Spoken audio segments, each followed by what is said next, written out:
2026 is going to be an awesome year. We got some pretty cool stuff coming up. First off, we got Foundations of Recovery. This is our flagship program. We're starting it in January. This is for anyone, man, woman, or couple who wants to come and reclaim their heart from shame, trauma, and betrayal. We start off with an education on all sorts of principles, give you the common language. We feed you from a fire hose in terms of all things recovery. It is such a great start to recovery. And we get at the roots of things, Tyler. This isn't like any other program. Like, this is our healing journey in process, and Foundations is where we begin. If you look at the value that you're getting there to kick off a good recovery with all of the right education, all of the right language, and a team to get you started while also being directed by Brannon and myself through the whole process, what a deal. So if you're interested, if you're struggling, if you've been wanting to do something for a long time, jump into this. This only comes around every so often, and we would love to have you there. Click the link in the description to sign up for it. And to make it even sweeter, we're also including a raffle for a free pass to the Radiant Dawn retreat. Anyone who signs up for Foundations will be added to the raffle for that free Radiant Dawn pass. If you're a man and you sign up for Foundations, your name still gets entered, and you can give that pass away if you win it to any woman that you want to. So what you're saying, Tyler, is if you sign up and participate in Foundations, you could possibly go to Radiant Dawn for free? That's exactly what I'm saying, which is crazy because Foundations by itself is already an insane value. Man, I sound so salesy. But it actually is awesome. So come to Foundations. And even if you don't come to Foundations, sign up for Radiant Dawn. It's beyond therapy, the best healing experiences that you can have. Click the link below and come join us. Things aren't really changing. Where should I go from here? Welcome to the Therapy Brothers podcast. I'm Brannon. I'm Tyler. We're brothers. We're therapists. And we know recovery. Bring your stories, your questions, your successes with real recovery.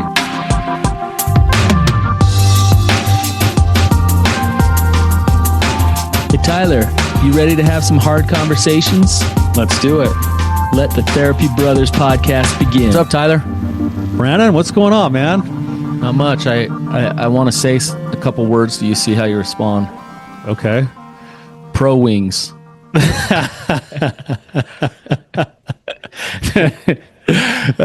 Pro wings, man. We were at dinner.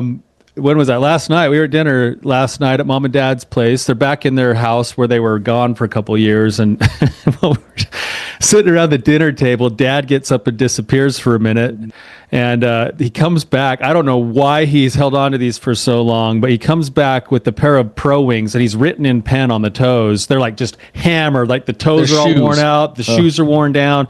Anyone who remembers, like back in the day, Pro Wings were like Payless Shoe Source's banner like brand, and Payless was like where you'd go in and it was always buy one get one free.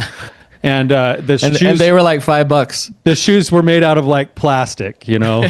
And so Dad pulls out these shoes and it says Tyler 1988, and it was like this. It looked like a fake pair of Air Jordans with the Velcro strap on the bottom, and they were just hammered. And it brought back so many childhood memories last night. It was a trauma. It was a trauma trigger for me. You had a trauma trigger. I looked at all the kids with their Reebok pumps and their Nike Flights and their. It was Nike Flight, Converse, Reebok pump, and Air Jordans. The Air Jordans, and then we were rolling the Pro Wings. Then we came on with the Pro Wings, and we needless to say, we weren't the cool kids. Yeah, brought back tons of childhood memories. But it built character. Night. It built character. Those Pro Wings, tons of childhood memories. And Tyler Hammer shoes. Man, those Pro Wings took it pretty well. Yeah, they took it pretty well for the money. I'm really hard on shoes. Yeah, I don't know why Dad held on to those. That's been 1988. So I was 10 years old then. And he's held on to them in his garage till like 2025. That's a little, yeah. But I'm scared of what's going to happen when they die and we have to clean out their garage. Oh, I know. But those shoes are like strapping a piece of plastic on your feet. It's crazy. So, anyways, I was laughing saying you could slip on concrete just because it's straight plastic. So. Yeah. It's funny. It's Anyways. funny that as you're talking, Brannon, our caller is actually like nodding his head like, yeah, I, I know I pro had them wings. Yeah. Yeah. So let's jump into it, Brannon. We have, I think, third time caller now, whether it's Micah or Buzz. We've got you on for the third time. We're glad to have you back. Why don't you catch us up on where your life's been and then get into your question? We'll roll with it.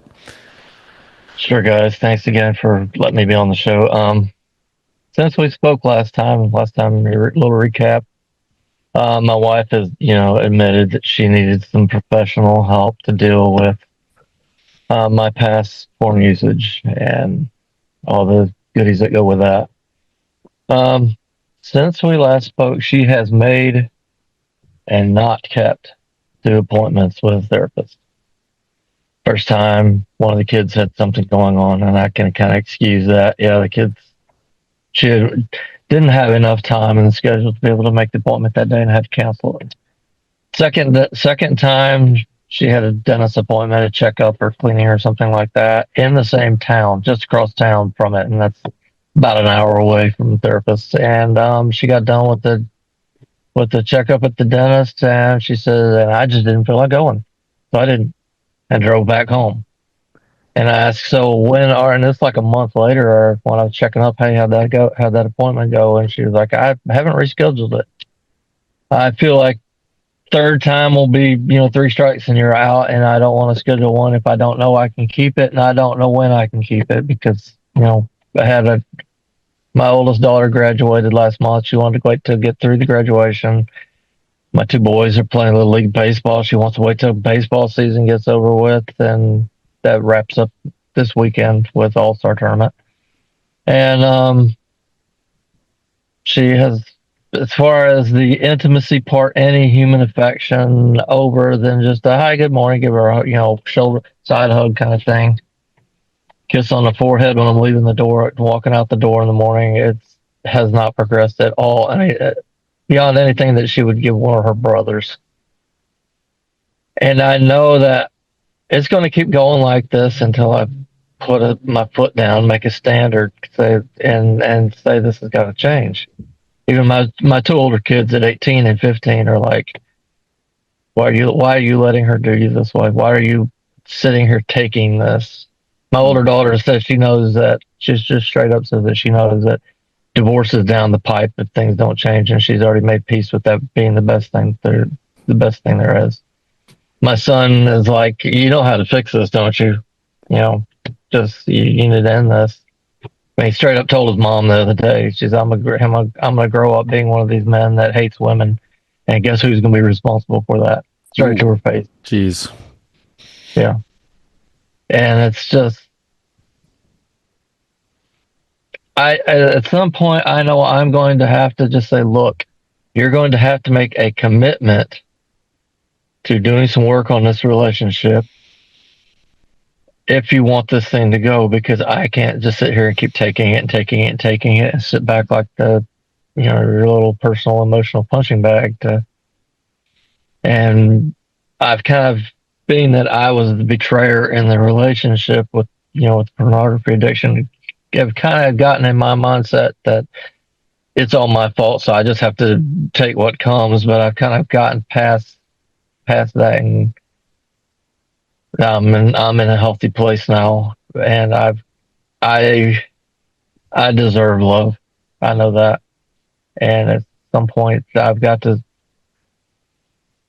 say you need some accountability and some responsibility here, and that you need to make a commitment to go get some help if you want this to go forward. And if not, you need to tell me so I can make some steps to go forward.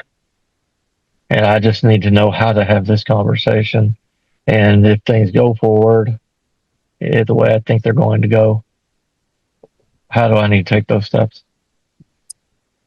Okay. Tyler, Buzz, you want to start? yeah, it's kind of an interesting thing. Just before we dive into the subject too much, we've seen you a few times now, and your energy today is way different than the energy the other 2 times you've been on the show. What's that all about? I think, I can read it the best, it's kind of more of a embrace kind of. I've embraced the suck a little bit, so to speak.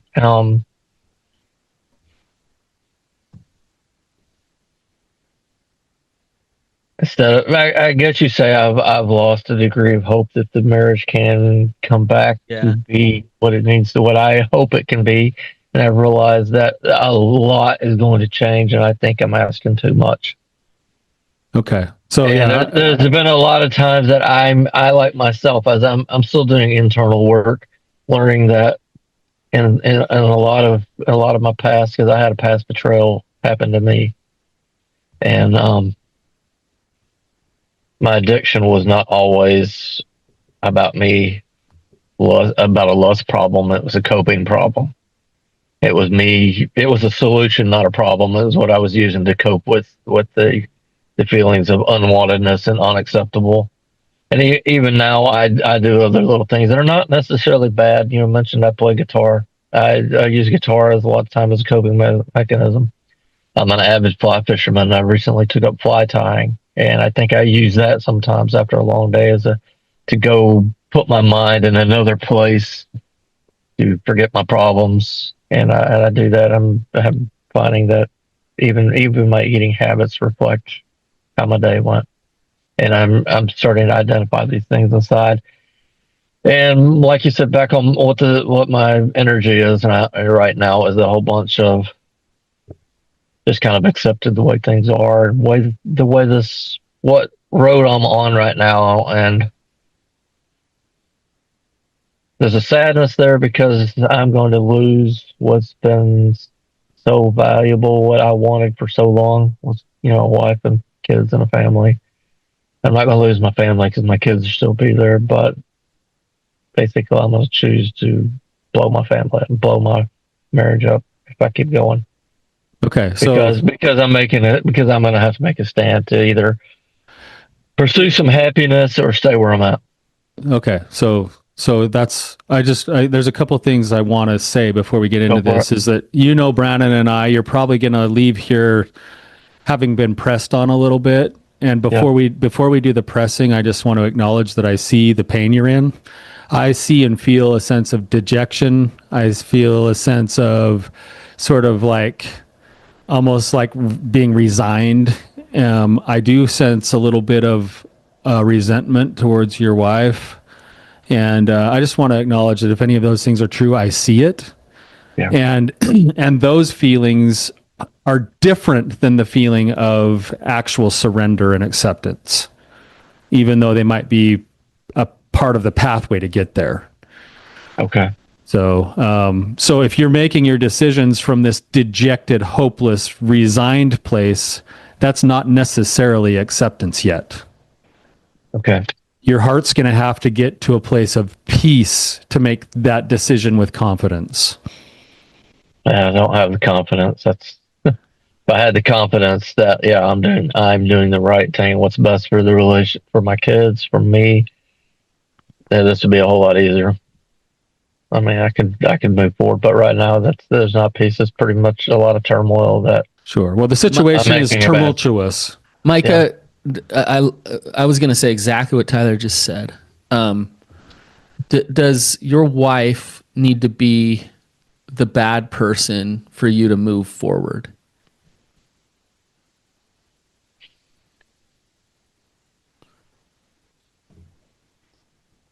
You place it that way in those terms, I would never acknowledge that she is, but it's somewhat, if I want to sit here and be honest with myself, I think I've kind of put her, not necessarily as being a bad person, but being a selfish person, kind of doing what's best for her singularly and what she claims is best for her kids, but I think is really what's best for her, regardless of what has happening to everybody else. I think I've already put her into that not necessarily bad, but kind of selfish category. Yeah, you make the judgment that she's acting out of selfishness. Yes. Yeah. Your arm is twisted into having to divorce her now, and because she's the villain. And now the troops are rallied, the kids are rallied and saying, Micah, like, or dad, like, yeah, like, she sucks. And I mean, maybe they're not saying that, but kind of, right? There's, yeah, you're justified, you're validated, because she's selfish and she's not willing to do her own work. And what if something else is going on? What if you're able to move forward and move maybe out of this marriage, but not have to see her that way or be a victim to her? Is that possible? I'd love for that to happen. I would love to.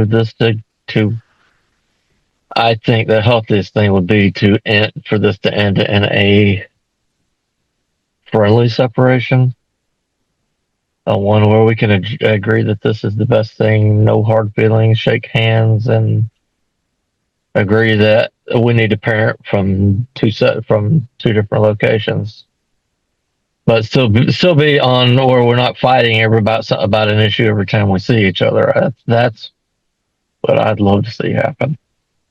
I mean, ideally, I'd love to see my wife wake up tomorrow and say, "I've been a real jerk to my husband. I've treated him like crap, and I'm going to change my life starting today." But I'm not naive enough to say that's going to happen. You should go just buy some lotto tickets because you'd have a better chance of that happening.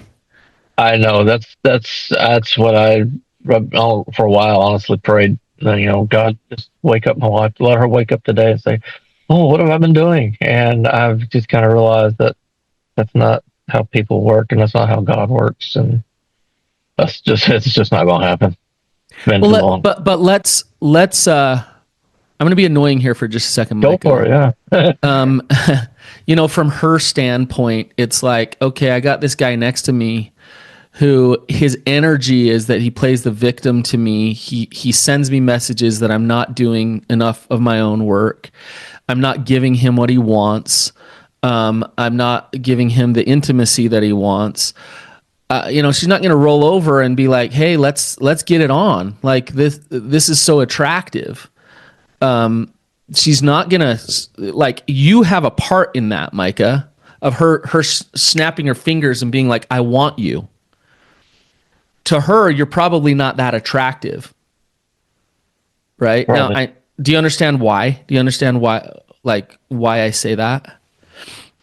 Well, except for the fact that she's told me that she was straight up told me, "Yeah, okay, imagine yourself a third person looking on this relationship, and what would you think that you needed to be for me to be attracted to you?" I was like, "I have no earthly idea. I've been trying to figure that out for years."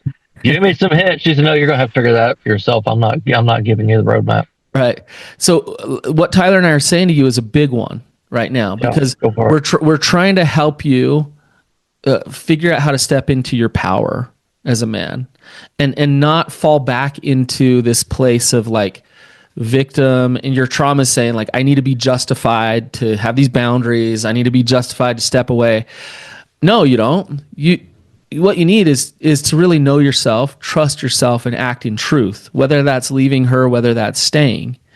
And that is independent of her. One thing that we're not seeing here at all is her fear and her pain. What we're seeing is selfishness or ambivalence to do the work or apathy or blame back at you, right? But the truth is that she's a human who is deserving of compassion, who has a lot of pain, and you can connect to that pain and still choose to move forward and move out of that relationship.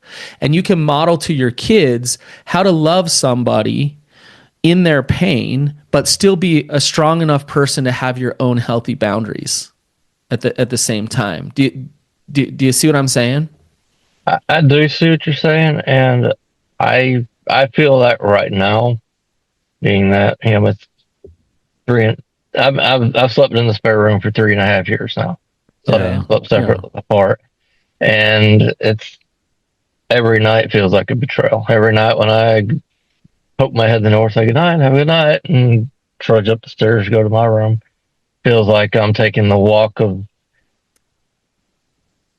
rejection and every single night. So I have gotten to where I feel like I'm more in tune, more empathetic with her feeling like she was betrayed whenever I would act out, how she felt as being rejected when she'd know I had act out. I think I feel a little more in tune with that. Yeah. But I guess part of what it's saying right now is, I mean, it's been a couple of months since we've had the conversation, and probably years since I've tried to initiate any kind of intimacy because I've just kind of like gave up on it. And since, like I said, 6 months since we've talked about the relationship and that, and it's just kind of, I guess, is me of probably what the vibe you're getting from me is these conversations go nowhere. So I've just kind of gotten to the point of like, well, Yeah. Yeah. so why bother with it? Why worry about it? And I just started what's best for me in this relationship without stepping all over her feelings and her preferences. Like we talked about the worship guitar issue last episode, and I still do that. It's not like every Wednesday thing they'll send me a song list and the set list for Sunday, and I'm like, oh yeah, I know this song, and I'll just tell her, hey, on Tuesday tomorrow night I got church. We're playing this song on church, and if there's anything you need me to do before I go, if anything you need me to pick up, while I'm out, just let me know. But this is what's going on, and so I've respectfully own my own self. I love with that kind of stuff. And like 2.5 years, almost 3 years ago, just me and my two boys went on a last minute 3-day camping trip. Literally, it turned into a catch and cook. We ate off a cardboard, and we ate whatever we ate trout we caught. We went a trout park, and it was kind of a last minute. We're leaving in 2 hours. Y'all grab your stuff, put it in the Honda. We're going. And we've talked about that for years. And the week after, first week of July, my dad was like, "Y'all do that again? I'd love to make this a 3-generation trip."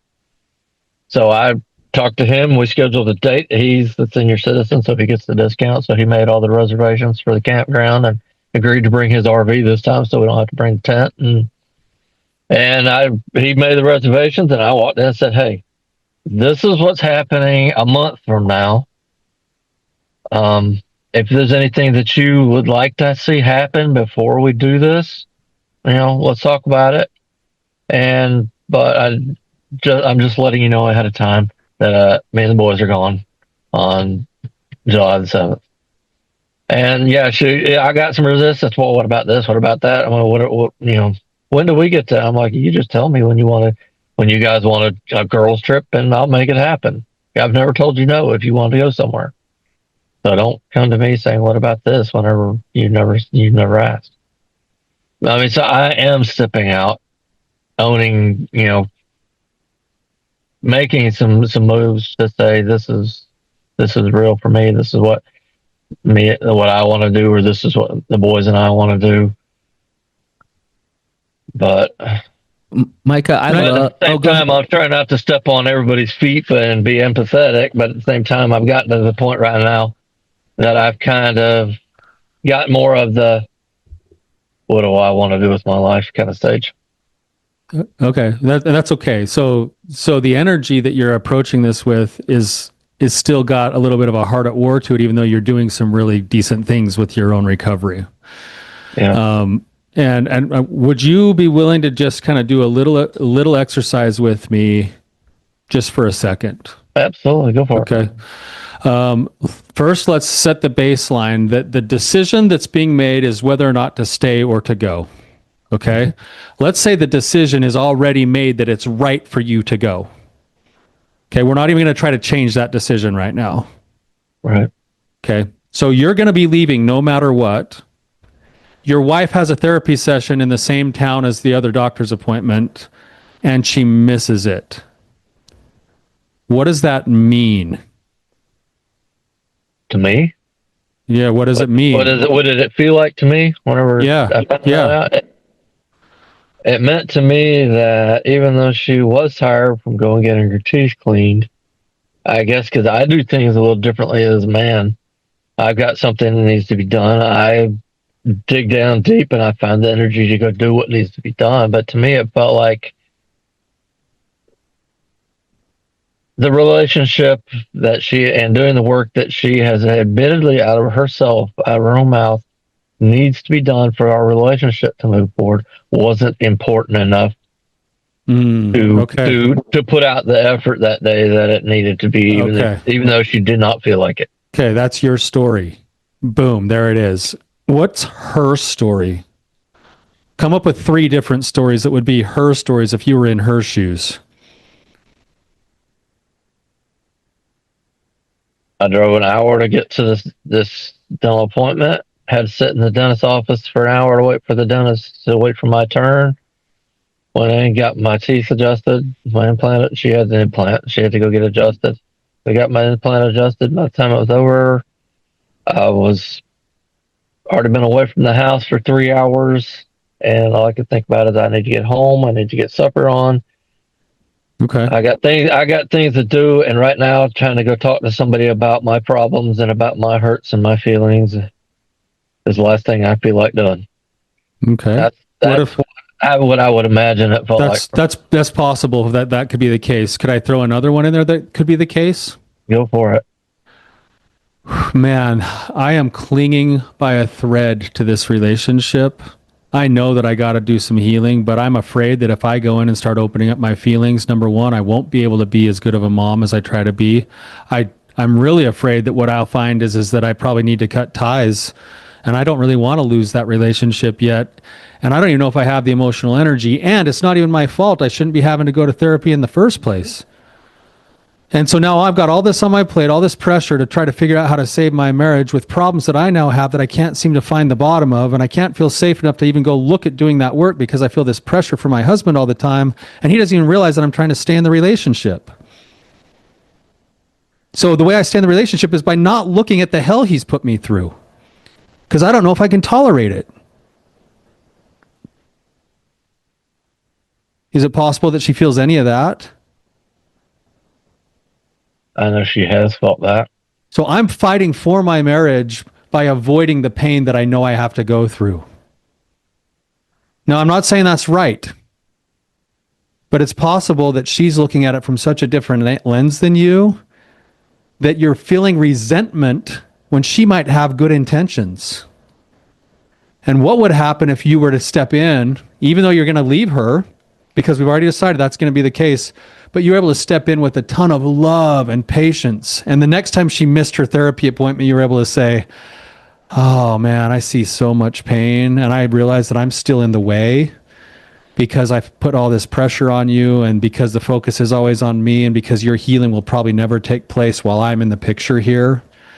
Like, dang it. Like, I'm sad. This is going to be really rough on both of us, but I love you and I want you to get the healing you need. And if I need to get out of the way, I will. What if your heart was at peace and you could love her as you made the decision instead of need her to be the problem because you're not getting enough and because you're getting rejected? What would it take to cultivate your heart into a space where you could see that and still follow through on whatever's right to do? I can see Brannon squirming, by the way. He probably wants to go a different direction than I just did. So Brannon, feel free to chime in too. No, I agree with you. I see it. I think that's what I was saying earlier, that exact same thing. But they're both are true. Here you go, Tyler. Here's the dialectic, right? Both can be true, Micah. That, like, you're sick and tired of betraying yourself. Like, you betray your own truths and you settle for scraps in that relationship. This is what we talked about last time you're on, I believe. Mm-hmm.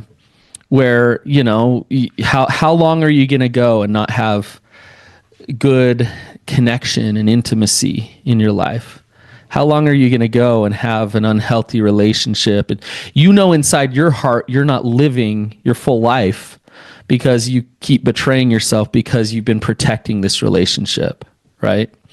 And so you're sick and tired of that, and I'm glad that you're feeling that, and that you're feeling like, hey, things have to change, and I'm gonna be willing to do the hard things to have this change happen. That's a good thing, Micah. Yes. Right. So on one hand, we have that. What Tyler and I are trying to get you to see is that if you take this pattern of giving up your power and then needing to play the victim in order to justify your behaviors, if you take that out of this relationship, you'll take it right into your next relationships. Yeah, no, I don't want to do that. You don't want to do that, right? You want to stay as a powerful man, a powerful partner who can step into his truths, but still practice love and compassion. And so if you can both be honest with yourself about what your truths are, but be compassionate toward her and her pain, and not make up stories to be the victim, then you can absolutely step forward and move forward. There's some type of fear that says, if I soften my heart and I love her for where she's at, there's something there that I don't know if it's, then I might have to stay, or, you know, like, I don't know why that's hard. But there's something there. What do you think, Micah?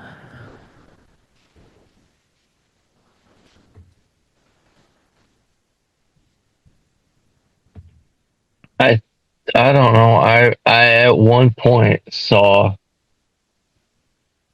that in her, and I'm sure it's still there to some degree. I've saw we're working doing this stuff, being on the other online live recovery programs. We used to be on a subscribed live one where we did live sessions 3 days a week, and I would come home after she'd been on one of those and just see the agitation, see the pain with having to look at the things. But I also saw the part that I also very much remember the part where that shell hardened, and it got to where she confessed to me one time that she was going to her grandmother's for 2 weeks. And she said during that 2 weeks, I had to make a decision to emotionally cut you out of my life. Mm-hmm. And I that hurts me so bad to this day to realize that I'd put my wife in a point that the only way she could survive in the relationship was to emotionally cut me out to where she did not care anymore.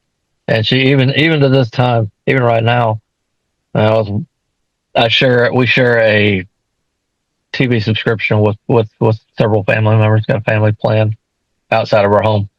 And she asked me the other day, "Are you watching this show, or is so and so else watching this show?" And I was like, "Well, I'm not watching that one." She said, "Well, it's got some content, and I just wanted to make sure." Because right now, honestly, I don't give a shit what you watch. Just if you watch something like that, watch it under another user so kids don't see it. But I really don't care what you do with your life anymore. And there's part of me goes, yes, you do. But then there's another part of me goes, no, you really don't. So are you okay being married to somebody, or to be in a relationship like that? No, I'm not. Right. That's pretty clear, right? Yeah. Okay. And I guess that's the part I want. How do I say that this has got to change? Even my daughter told me the other day, she said, I feel like mama would be happy if this just rocked on until every one of the kids was out of the house, and now you guys are two empty nesters, and then you have the time to go, okay, now what? And in the meantime, just things to go happily along like they are with no change at all. She said, I feel like mama would be absolutely fine with that. So Buzz, you're getting some data in what she said when she said, I've had to learn how to just shut myself off from you. Now that hurts, man. Like nobody likes to be told that in a relationship. That's going to be like a gut punch that knocks the emotional wind out of you, right? Oh, it was. Yeah, 100%. I don't think anybody who's human could avoid some of that happening. And that's going to hit all of your shame. That's going to hit all of your doubts. That's going to hit all of your rejection. It's going to hit all of that stuff, right? Yeah. And of course it did. And now what you have on your plate because of that is You've got to go take care of that shame through your shame resiliency work, reaching out to other people on your team, getting perspective, practicing self-compassion, getting yourself strong again. But then what if you could come back and revisit what she said from a shame resilient place where you're no longer in your shame? What is the data that she just gave you? It's not about your shame. Excuse me. I understand that. That was like 7 years ago that happened, and what I have since reinterpreted that is, and I keep getting hurt enough by you that the only way I can protect myself is to emotionally not be attached to you. Yeah. Okay. Okay. So if that's the case, now you've come to this spot where she's given you that data point time and time again. You're going to be in a shame resilient place, and you can see that. Do you see that you're actually agreeing with her now? Mm-hmm. That it's like, dang it. Like, I've gone and done some things and caused a ton of pain. Yeah. So much so that you don't even know how to go to give about getting started. And now I'm the one who's keeping you closed off, which means I'm not getting what I want, which is a healing process together. You're not getting what you want because for some reason my presence shuts you down. So for my sake and for your sake, this guts me to say this, but I think it's time for us to look at something different. And I see that very much. I was in denial. We can make this work. I think what you're talking about, you see a different energy. Well, since then, we had a week where just myself and my older son stayed home while she went on a trip with the rest of the kids. And he's almost 16. So it was just kind of like two dudes hanging out a week. And it took us 2 days to come to an understanding. What was expected between the two of us, and the rest of the week was just like two best friends, living together in a house. We had a great time. And during that time, all of a sudden, I was responsible for everything. I was responsible for cooking the meals. I was responsible for doing laundry, keeping the house clean, going to work. I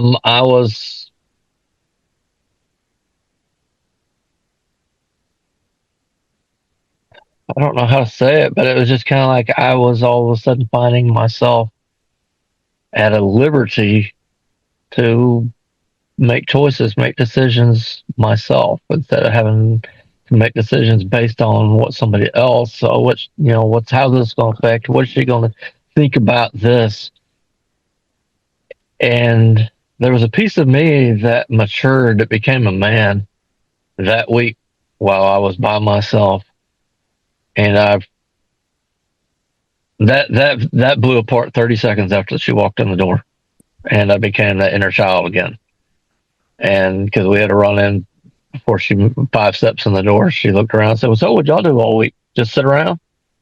Because the house wasn't ready for company. And all that besides the point,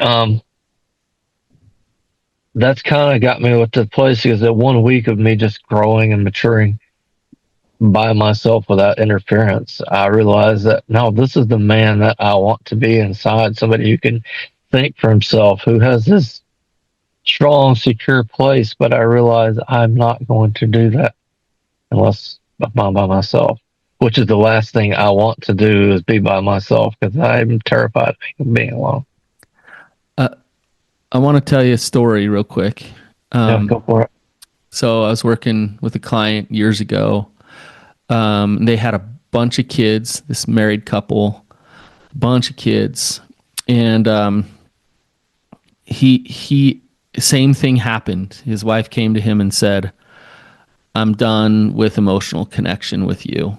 Move down to the basement, basically pay the bills, and take care of things. And I don't want to divorce you because we got these kids, but there's no real relationship here." Right. So exactly where we're at. We've had that very talk. So there was like 10 guys in the group, and he'd come and he'd talk about his situation, and the group eventually just started like really pushing, like, "What are you doing? Like, what, how long?" Because he was full of resentment, sadness, rejection, just felt used, felt taken advantage of. is how he felt. And this went on for probably a year in group, and the group would push back, like knowing full well that he was definitely not stepping up in his truths at home and modeling to his kids a weak man who was getting taken advantage of. Finally, he got the guts to step up and to make some hard decisions. And he was reading Michael Singer at the time and like doing a lot of his own work to try to let go of victim and try to have some compassion for her, and finally divorced her. And you know what happened? She amped up tenfold with attacking him as a horrible human being. She started manipulating things with the kids, started turning all the kids against him. So here's my point. He did. But guess what, Micah? He's absolutely happier now. He's absolutely at more peace now with himself. But even though they got divorced, it doesn't mean that all of a sudden, like they can't take your power. You can hand them your power forever. Divorce won't solve that. Right. Do you see what I'm saying? And what really matters here, and the whole reason I'm telling this story, what really matters here is you finding your own inner peace. What really matters here is you trusting yourself and being resilient to her in terms of handing her your okayness. Do you see what I'm saying? So I just want you to move forward, not from a place of anger and resentment, but from a place of finally stepping up for yourself and loving yourself, from a place of setting a good example for your kids. This is all about you. It's not about her, Micah. Right? Do you see what I'm saying? So I'm finally trying to get it, because I've been making it about her, and like I didn't have any right to have an opinion or feelings in this at all. It was all because I was the screw up anyway. So I didn't want what right did I have to say I wanted to be happy? Because I ruined her happiness, and I'm kind of you have now a right. I'm now at the point that I'm like, yeah, I do have the right. I do deserve to be happy again. But at the same time, and what you're saying about the resentment, yeah, I'll own that. I'm at the point right now. It's not as bad as it was. I went through a season though of being absolute just bitter with the resentment, because I felt stuck, used, taken advantage of, betrayed. I mean, because what you described the scenario with that guy is exactly what's going on here. I'm living upstairs. I'm the single income. I pay all the bills. I do. You know, I like I sat down and I kind of listed off what things is she doing for me that I can't do for myself right now? And I thought to myself, there's nothing that she's not doing that I couldn't do for myself. And at the same time, what am I doing for her that she can't do for herself? And I'm like, well, everything she's got is because I gave it to her. Mm-hmm. And there's part of me that resents that she doesn't see that. And I see that and I'm struggling with it. That exercise is a pathway to resentment and divorce for sure. Yeah. Let's start keeping tabs on who does what.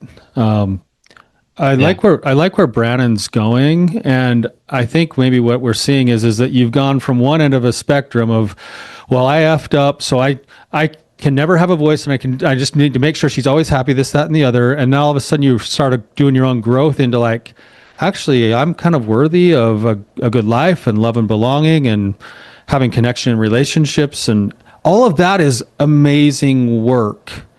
The problem is the sticking point right now is, who is Micah? Micah is a guy who cares deeply about people. He cares deeply about his responsibility to provide for his children. He's a guy who wants to care deeply and invest in a relationship with the woman that he's with. And your sticking point right now is you're coming to a realization that maybe your next direction is to split ways, but you're not keeping your heart intact with actually caring about her as you do it. And I suspect that the road you're on, if you could somehow see her humanity while also sticking true to the principle of who Micah is, then you'll be able to make those hard decisions with an added measure of peace, without as much resentment. And you may end up still having to get divorced, but you'll be able to then move through that divorce in a way where you're not fueling more of the bitterness that isn't you. That's not your natural self. No, it's not. No, not at all. That's what I was going to say, is like Tyler and I are pleading to you, Micah, to operate from a place of love, because you're that type of man. You've been hardened over the years. You have your trauma.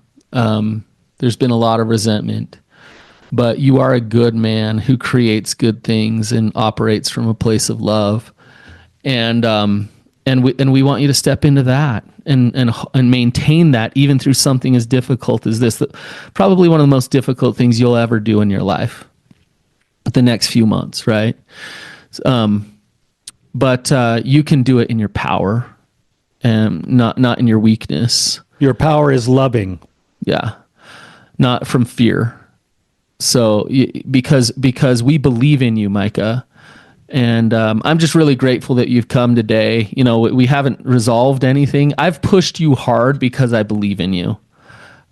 We've come at you trying to get you to see this because we think you're the man. So I'm glad to hear that you're ready to make some steps forward, that you're not okay with what things are, and you're listening to that. So you have done a lot of good work. I think there's some more to go in terms of getting your heart in the right place. So, Micah, any last thoughts for us? What's on your heart, Micah? I think you guys have kind of shined a light on where I'm operating from right now. I'm operating from a hardened, resentful place of I've let the abuse just bounce off me too long, and I finally got to a place where I'm just decided I'm tired of taking it. But I think while standing up for myself is a good thing, I think I'm doing it in the wrong spirit and attitude. Yeah. And you've made me look across the bridge to what the relationship is going to be after the split. And I think with the attitude I've got right now, it's not possible to have a positive separated relationship where the kids aren't going to get the brunt of she's a jerk, he's a jerk kind of attitude. And I'm going to take him for everything he's got, and she's not getting a thing from me, and all that's going to ensue. I want it still to be a relationship where the kids feel love from both sides. Love it. You're the man, Micah. So I need to figure out now how to get to that place where I'm still empathizing, still caring about the people around me, and at the same time knowing this is deep down, even though this hurts, this is what's going to be what's the best thing for everybody. Well, we recommend this all the time, Micah, but the book The Anatomy of Peace would be a great listen for the spot you're in right now. Okay. The Anatomy of Peace by the Arbinger Institute. It's gonna speak to how to have the right kinds of heart when you're setting your boundaries, and how to help things go right, even if you have to make a hard decision.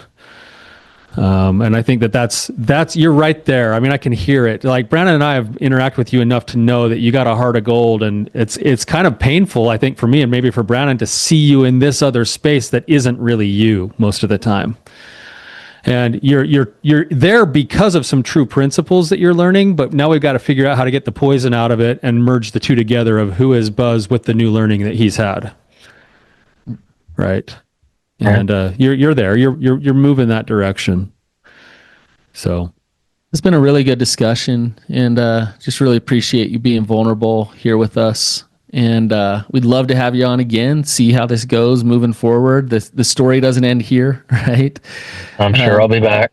Love to have you back anytime. And I'll call you Micah, I'll call you Buzz, whatever you want when you're back. Mike is fine. I mean, or actually, on the light of this, I mean, Buzz is cool now too, because Buzz was the first nickname she ever gave me after we got married. Oh, interesting.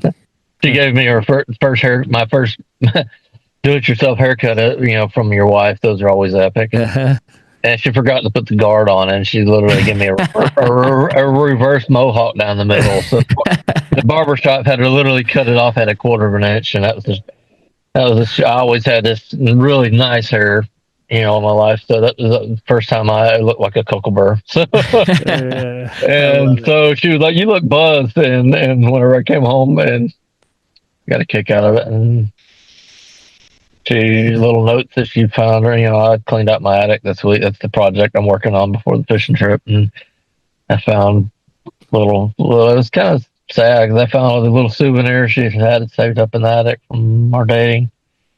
We used to work at a restaurant together. So we used to get to hang out, and I used to write notes on the bottom of the styrofoam cups that she'd have at the end of the night. And I found a bag up there with the bottom of every single cup that I'd written on. Wow. And it's just finding that kind of stuff. And I started to take them down and leave them on her pillow. But I was like, no, that would be mean. I'm not going to do that. But it's just, like there's part of me that just says, what do I got to do to get back to that? But the reality part of me says, you're not going to. Not reality. Yeah. Thanks so much, guys.